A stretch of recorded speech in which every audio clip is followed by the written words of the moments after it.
এদিন কেন্দ্রীয় সরকারের আনা ওয়াকফ বিল বাতিলের দাবিতে রাস্তায় নামে একাধিক মুসলিম সংগঠন ও সাধারণ মানুষ। কয়েক হাজার মানুষের জমায়েত বিক্ষোভে রূপ নেয়, কয়েক হাজার মানুষের জমায়েত বিক্ষোভের রূপ নেয়, যার জেরে 34 নম্বর জাতীয় সড়ক অবরোধ করা হয়। প্রতিবাদকারীরা প্রশাসনিক দপ্তরের সামনে বিক্ষোভে ফেটে পড়ে। পরিস্থিতি নিয়ন্ত্রণে আনতে পুলিশ হস্তক্ষেপ করলে বিক্ষোভকারীদের সঙ্গে পুলিশের বাক বিতণ্ডা শুরু হয়। ক্রমে উত্তেজিত জনতা পুলিশের দিকে ইট ছুঁড়তে শুরু করে বলে অভিযোগ।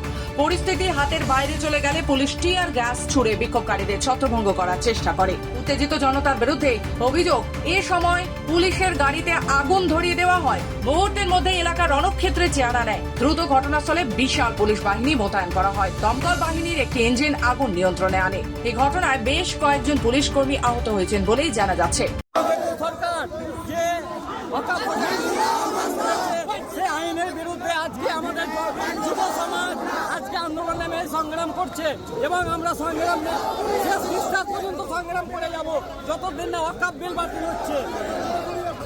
কোথা থেকে শুরু করলেন আজকে? জোরত থেকে শুরু করলাম। আমরা এই র্যালি নিয়ে পিডব্লিউডি অব্দি যাব এবং কিছুক্ষণের জন্য